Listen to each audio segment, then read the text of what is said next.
Okay, today I'm going to be tying a Adams variant. It's sort of a cross between the one I tie. It's going to be sort of a cross between the Adams and a Smoky Mountain Candy. It's on a size 14 hook. UTC 70 tan is the color. Using Bernard's tying wax. I'm just put this up here playing around with the background to see how this is going to work. I'm getting adjusted to tying with a camera in between me and the vise and trying to watch a monitor at the same time.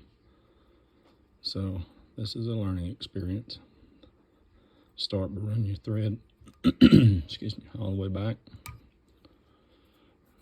to about where the barb would be. This is a black nickel barbless hook. I don't know what the brand is. I buy several different kinds, but get us a good thread base built. For the tailing, we're going to use some whiting. It comes from the tailing packs. I've got Coachman Brown. You know, good tailing fibers are hard to find anymore. They have sort of bred them out of the birds, and it is, I was watching Tim Flagler and Tom Rosenbauer the other day, and they were talking about the Keo capes still having good tailing fiber, but I've never tied with those. I don't know, but it's going to be a mix of a grizzly and a Coachman Brown. I'll get them all stripped back here.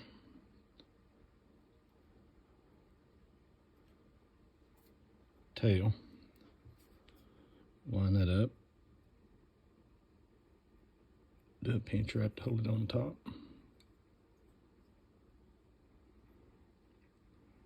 You don't want to over tighten this until you get it where you want it, because it's hard to go back on a tail. You just have to do the whole thing again. Run it back up toward the front. Get it down just a little.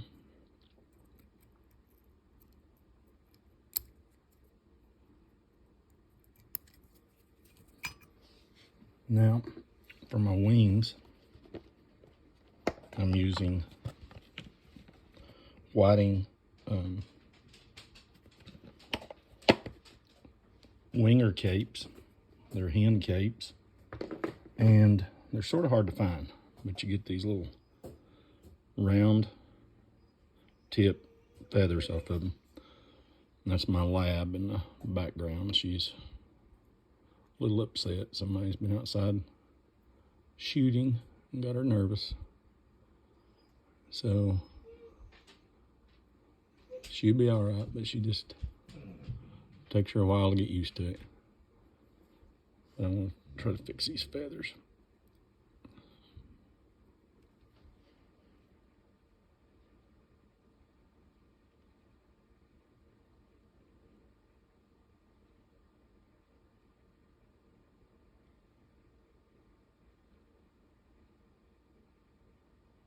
I'm not as quick on this as some of these other tires on videos.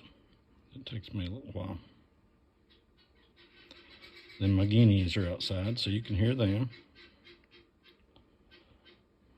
All kind of distractions. But we'll lay these right up on top.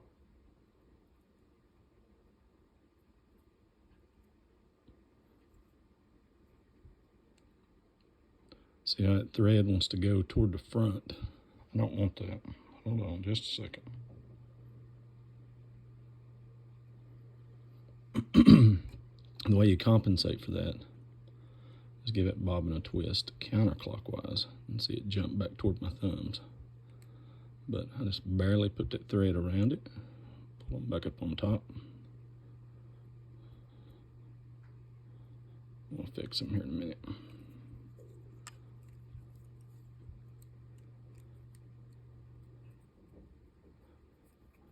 feather wings take a little bit of work to get used to. They're very limber, I guess would be a good word for it.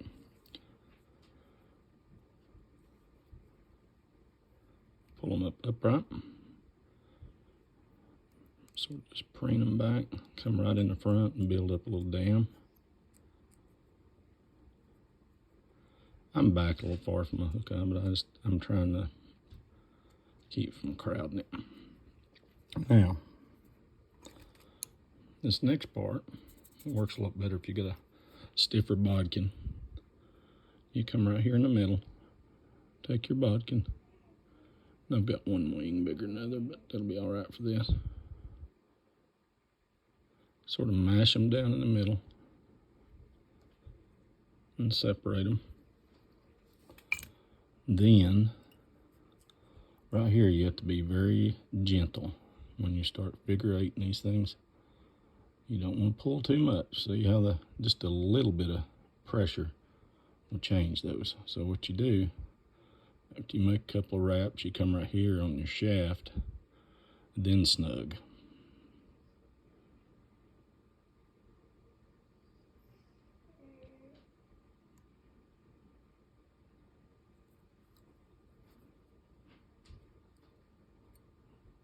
Now, for our dubbing, we use some Spirit River, sort of a dirty yellow look. It's got a little bit of other stuff in it, but this, when you're dealing with dubbing, a little goes a long way. And when you're, Bubba, what is it? It's okay. But you start to work your taper up. Now, I'm going to stop right there and get my hackle fibers, or feathers.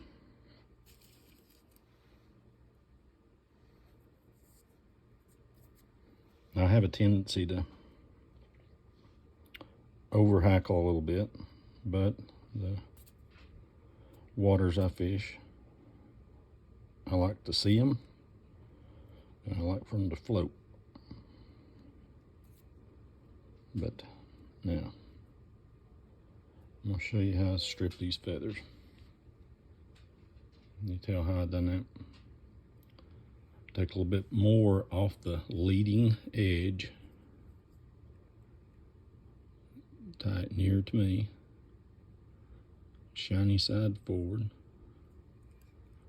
And when you pull this stuff, put your thumb or fingernail right under that, just a little. Bring these wings back a little more. Pull these back in my material clip. If I can find my scissors. These, and I'm gonna butcher this.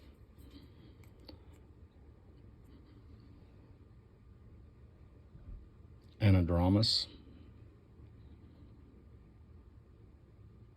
spring scissors. I'm trying to get it between the two. These things are great. I mean great. They're serrated. They're inexpensive. And they last.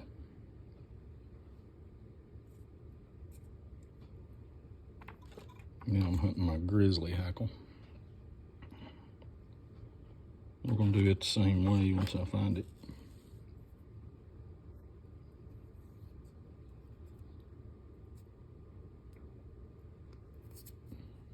See how I stripped that back? I'm going to lay it, bring our thread back. Go near to me, shiny side forward.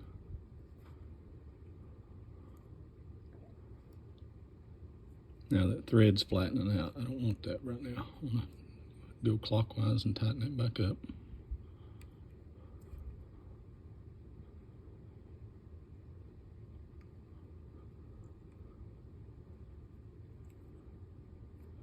Now, something I like to do. Not everybody, I don't guess, like does this, but I come back in and put build up a little bit more body after I do my hackle. And sorry for bumping the camera around. I'm getting used to this thing being in front of me.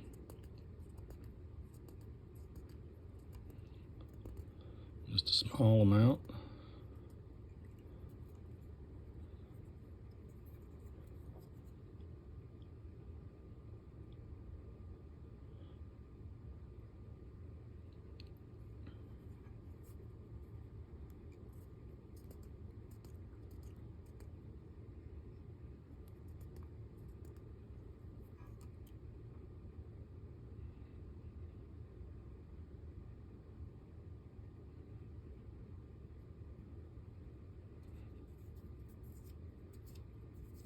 Yeah, one thing I'm going to do right here, I'll take my half-inch tool.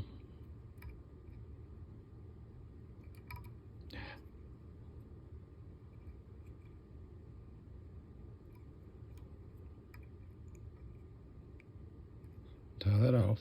And we're going to start. The grizzly was the last one I tied in, so we're going to start with it. And I'm trying to do about 3 or 4 wraps behind the wings.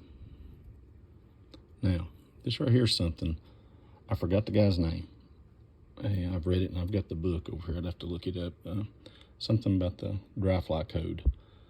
And he does this where he takes the hackle and goes between the wings. Let me do it on my second one. I may have it to where I need to, yeah.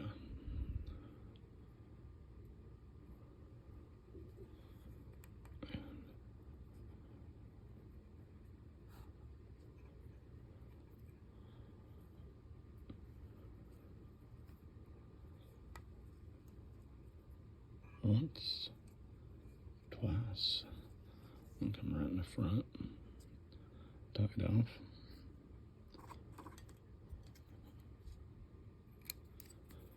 And I take a medicine about the first hour after I take it. I just jerk and twitch and carry on. So don't pay no attention to all the shaking.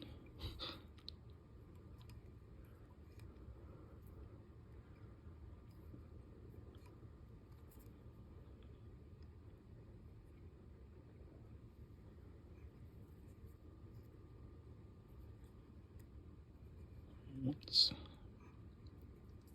twice, come to the front.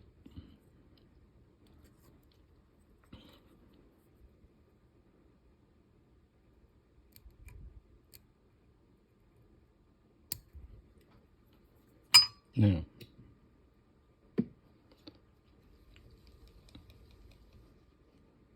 what I like to do is we'll build up a little bit of head.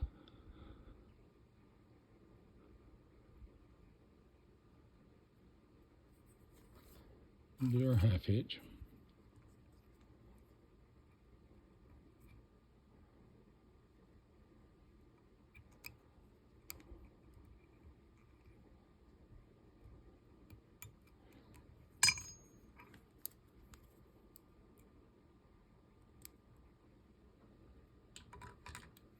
I got one fiber here I don't like.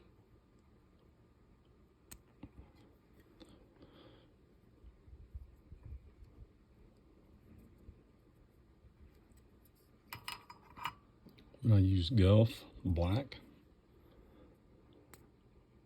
for my head.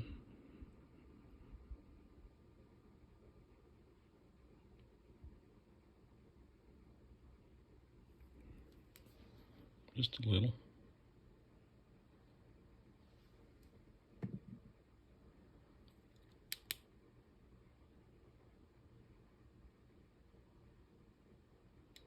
Burning in my UV light.